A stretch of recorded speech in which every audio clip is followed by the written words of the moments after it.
5 News starts with breaking news. We start tonight with continuing coverage of the severe weather threats. This is video captured from RDOT's iDrive camera at Highway 412 Welcome Center in Siloam Springs earlier today as a line of storms moved into Arkansas. It's just the latest round of severe weather in what's been a busy weekend for the 5 News weather team. The 5 News weather team has been tracking threats, and we start with them with the latest conditions. Here's Chief Meteorologist Scott Covert. Hey, good evening, Rachel. It sure has been a rough day for a lot of folks, and I want to acknowledge that for everybody in the River Valley this morning who had incredibly intense winds. You're still picking up the pieces. This afternoon, it was Northwest Arkansas's turn to take it on the chin, and that seemingly is what has happened. Thankfully, at least as of right now, things are improving for a lot of us. Here's live radar right now. Severe thunderstorm warning continues for Newton County as well as portions of extreme northern Johnson County. That's going to be for wind and hail potential. That hail has come down quite considerably. Let me show you the hail track. You can see where this thing really began way back in Delaware County, the Kansas community right there, southern Delaware County, really picked up, and it produced some intense hail through Siloam Springs, through Tawnytown, Springdale, Johnson, Goshen. Just down 412. It pretty much ran parallel to 412 there, at one point producing potentially baseball to softball size hail. Very intense thunderstorm. At the same exact time, it was producing 60 to 70 mile per hour straight line winds. Those hailstones were turned into projectiles with winds like that, forcing it around the area. These are preliminary storm reports. There's only probably about a dozen or so. I'll guarantee you there's going to be 100 of these, but by the time we get into tonight, as folks are assessing the damage, turning in the reports to their local authorities, these get relayed back to the National Weather Service. We can help you do that here if you have damage. A lot of you have been texting in our number here at the station. I'll show that to you here in a minute, 479-785-5000. We can pass some of that on to the Weather Service for you as well. With the potential tonight, there is going to be a level 2 risk of severe storms. We're not entirely done. I'll show you here kind of in a few minutes the future cast for the rest of this evening. But this is our risk zones here. Widespread severe weather outbreak to the west of Tulsa. We dropped to a level 2 for our neck of the woods here locally tonight. I get that there's a lot of weather fatigue. We've just had it rough the last couple of days. With that said, I got to tell you about tomorrow, okay? This is tomorrow's risk zone. We're all under a level 3 potential. Now, there is still a lot of uncertainty with regards to tomorrow's, the exact details. There are a few potential bust modes in which maybe we don't see the actual full potential materialize. If it does, you should know this, that the reason the Storm Prediction Center has issued this level 3 risk, it's for all hazards. Long track, strong tornadoes, large hail, high winds. We got all 3 of them really coming together tomorrow. The ingredients available tomorrow are a little bit higher than they were today. So I'll leave that there. We'll dive into the latest forecast track and details here coming up in a few minutes. Before I turn it back to news, I'd like to look at some of your photos that you've been sending in this afternoon. This was from Tawnytown. It looks like snow has just been piling up out there. That is actually large, at times large hailstones. Some of that's probably going to be a little bit smaller there, thank goodness, but it just covered the ground across many places. Here's 1 inch northwest Siloam Springs.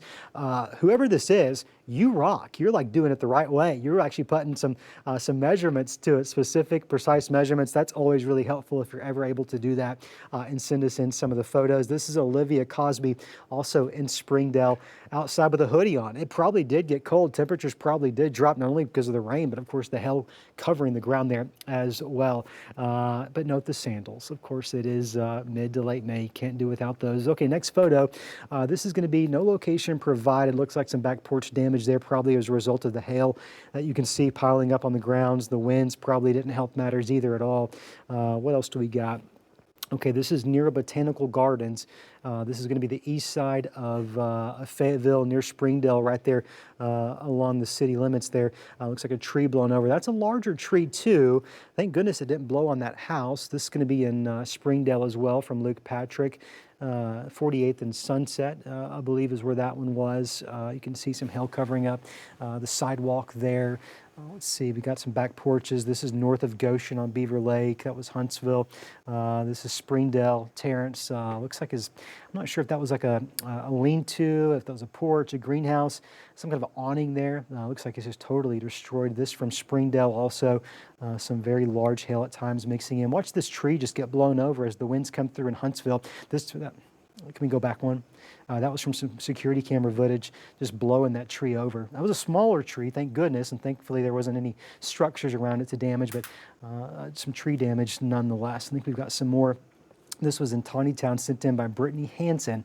It just looks like a winter wonderland out there. That's how intense that hail was. So that's goodness gracious. And this is some more hail from Nathan Higgins. It was a big windstorm and a big hailstorm all around the area. Our number here at the station is 479-785-5000. We would love to see some reports from you if you want to share those with us here at the station. We'll have a deep look into your weather forecast over the next couple of days here in just a few minutes. All right, thanks, Scott. Here's some more images coming into our newsroom showing damage left behind from storms this morning. Daniel Wilkes in Logan County says she and her family woke up to strong winds and hail hitting their windows. A century-old oak tree then crashed down on their home. I'm scared to see what our garage looks like after it's gone. It's clearly damaged. Our garage roof, covered porch is caving in. If the car hadn't been there, it would have been a lot worse there.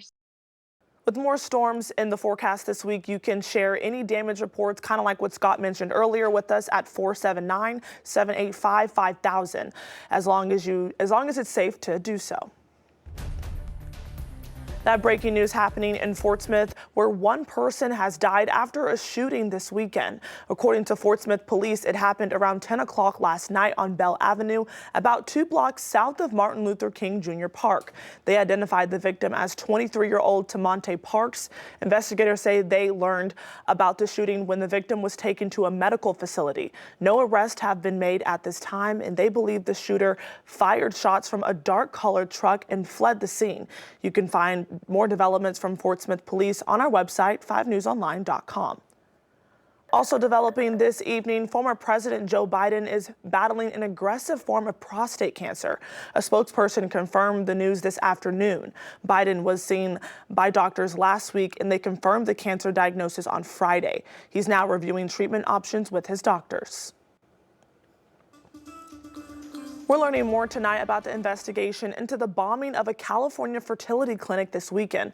Authorities revealed more about the 25-year-old man they believe is responsible. They identified the suspected bomber today as Guy Edward Barkis. He lived in a nearby town and is believed to have died in the bombing, which authorities say they're classifying as an intentional act of terrorism.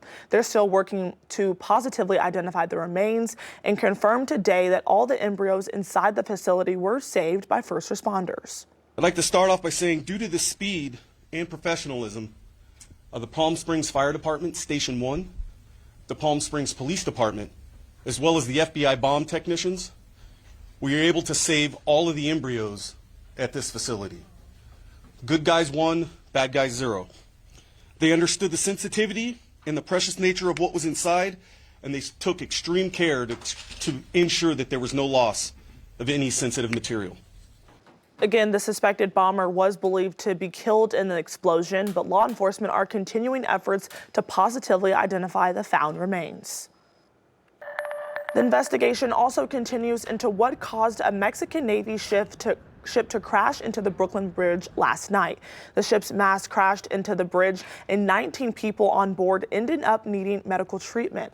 The New York City mayor says the 142-year-old bridge was spared major damage. The Mexican Navy says the ship was an Academy training vessel. No other information was released about what caused the crash.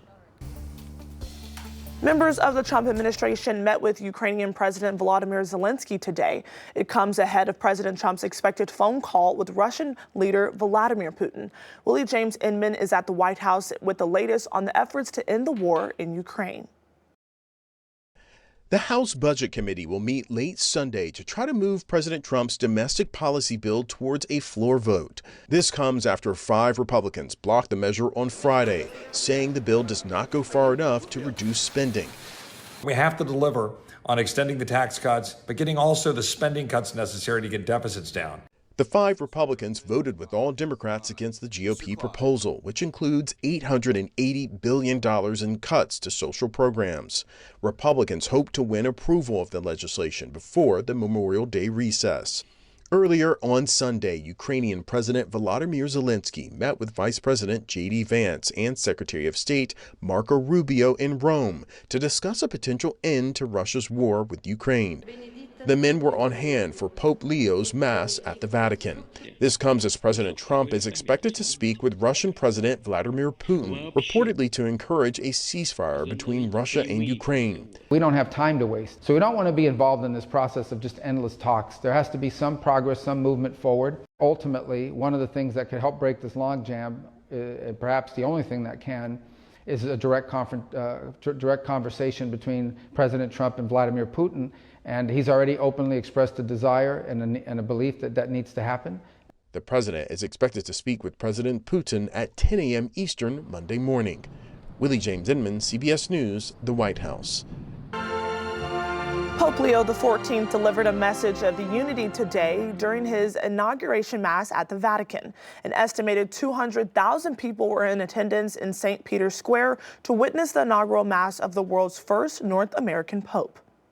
I feel very proud to see Pope Leo in Rome. I very much like his personality. Even though I am not Catholic, I am Protestant. I'm very proud to see him, and I think he will represent the best of America. Blessed are those called to the supper of the Lamb. Vice President J.D. Vance and Secretary of State Marco Rubio were both in attendance representing the White House.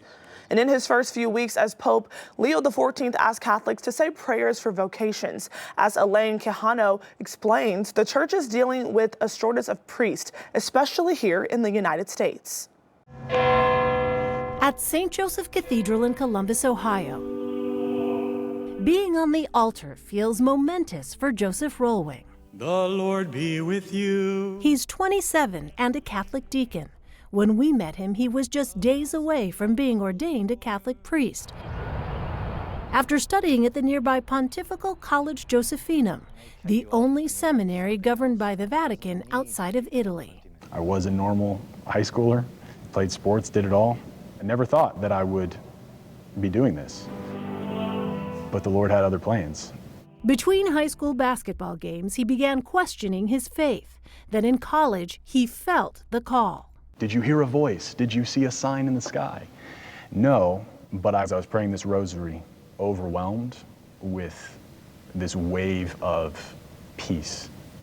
Rollwing's calling comes as the U.S. Catholic Church faces a priest shortage, a drop of more than 40% since 1970. The impact has also been felt in Columbus, where 15 churches are slated to close. Bishop Earl Fernandez leads the Columbus Diocese. We've kind of made up for some gaps in the priest shortage by bringing in missionary priests from other countries, but also priests from different religious orders. About 1 in 4 Catholic priests in the U.S. is foreign-born. Many could soon be forced to leave unless special visas for religious workers are extended. To recruit more priests in Columbus, there are retreats and monthly dinners for those considering the priesthood. Where does the catechism... The number of new seminarians here has grown from 17 2.5 years ago to 40 this year. Local Catholic leaders hope the election of Pope Leo XIV, the first American pope, serves as an inspiration. I have never been happier than I am right now on the cusp of becoming a priest, having made all of these promises, never get married and never to do these things. It doesn't make any sense in the eyes of the world, but I've answered this call, and by far it's the best decision I've ever made. A call the new pope is praying more men will answer. Elaine Quijano, CBS News, Columbus, Ohio. 5 News coverage of the Razorbacks is sponsored by Arvest Bank. We're also following that regional softball finals at Bogle Park tonight. Obviously, the line of storms tonight pushing the start back time. We're still waiting on word for when they'll throw the first pitch. 5 News sports reporter Parker Abels is at Bogle Park, and he'll have all the highlights tonight at 10.